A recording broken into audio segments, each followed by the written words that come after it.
But let's quickly go to the Chiefs. And Kerry, I think Tom Brady's obviously the GOAT quarterback, but I think Patrick Mahomes is the best quarterback I've ever seen.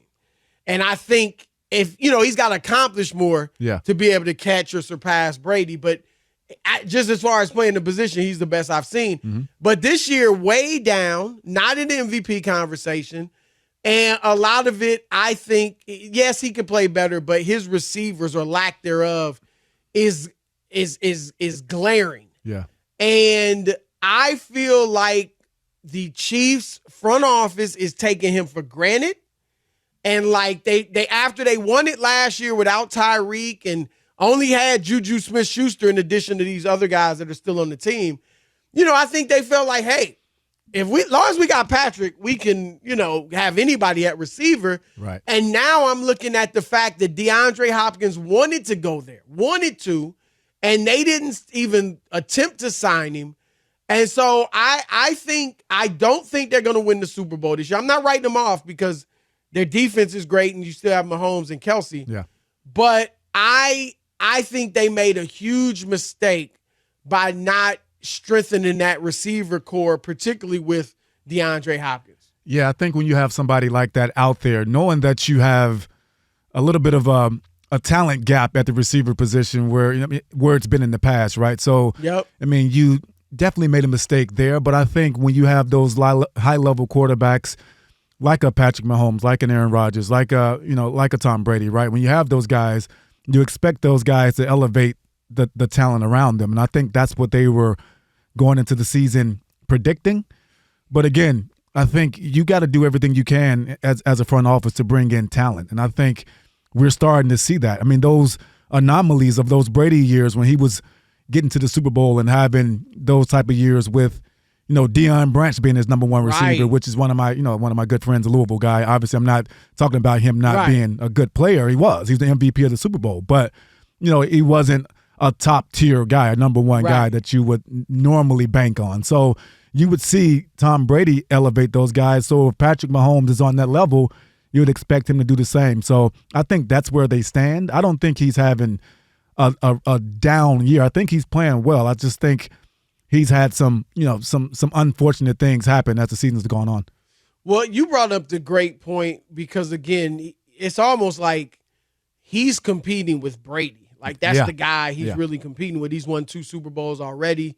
As good as Burrow and Josh Allen and Lamar and these guys are, right now he's kind of on the level by himself. And Brady did elevate, whether it was Deion Branch, Troy Brown. Kevin Falk. Yes, Kevin Falk. He had guys that were not David Givens. Like you said, weren't even Pro Bowlers for the most part and was able to win Super Bowls. Do you think, if this were to continue with Mahomes, I have to admit, I would think that would be kind of a notch. If you're looking at comparing the two, that would probably be a notch in Brady's belt. Yeah. That if Mahomes can't elevate these guys, it's, maybe not this year, but going forward. Yeah, that'll be the conversation, right? If you're starting to be put in the same sentence as the GOAT, then we gotta base our analysis off of you, and compare it to him, right? I think that's fair.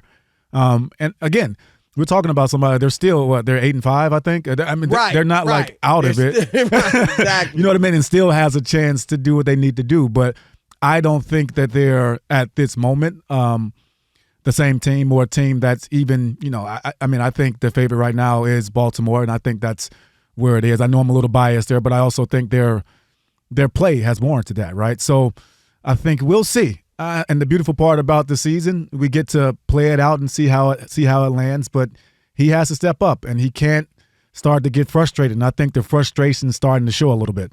Yeah, I think that's what that was. Now, and here's what I thought. We saw him, obviously, you're referring to him going off on the refs Sunday, right? Mm-hmm. And he even came out and apologized for that.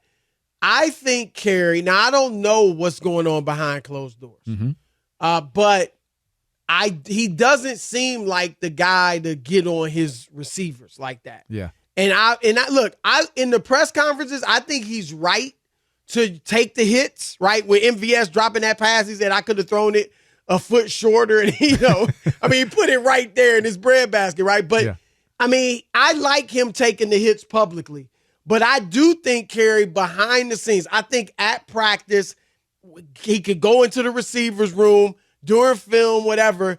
I think he needs to jump on these receivers and hold them to a higher standard. Like I think he has the pedigree to do it, and I would believe that every receiver on that team just wants to please Patrick Mahomes. And so we work with Coach Eric Mangini. Yeah. He says all the time, Brady would do that. Brady would, like, if you weren't working hard or holding up to your end of the bargain, he was going to, you weren't going to see the ball. And he was going to let you know it. And I actually think Eric Bieniemy was that guy in the past with them, Kerry. That's true. And now Andy Reid isn't like that. Mahomes probably isn't like that. Do you think as a player, would it, if Mahomes jumped on them and, just start holding them to a higher standard, like, look, we got to be better. Yeah. We got a chance to do something special, and we got to work harder. Do you think that would help the receivers, or that would maybe turn them off and they would go into a shell or anything? Yeah, that's a good point. And I think the counterpoint of that is what you just said. Like, we don't know how they're built, right? So we're not in that locker room. Some guys like tough coaching. I was a guy that liked tough coaching. I like a coach to tell me exactly what I need to do. Doesn't matter how it's even presented to me, if it's accurate, if it's correct, right? So I think as a pro, you start to, if you're not living up to your end of the bargain, you got to look yourself in the mirror and figure it out, right? And if you have leaders, you have head coaches, you have guys, an offensive coordinator in Eric Bieniemy that's holding you accountable, and you respect them, then you are going to play a little bit better. But some guys, it's the opposite. They do go in the shell. So we don't know what type of guys they have. So to answer that question, him stepping up and doing that, will it help them? In some cases, yes. In other cases, no. So you have to know the personnel. And I think what they are. Exactly. Right. And I think that's the key.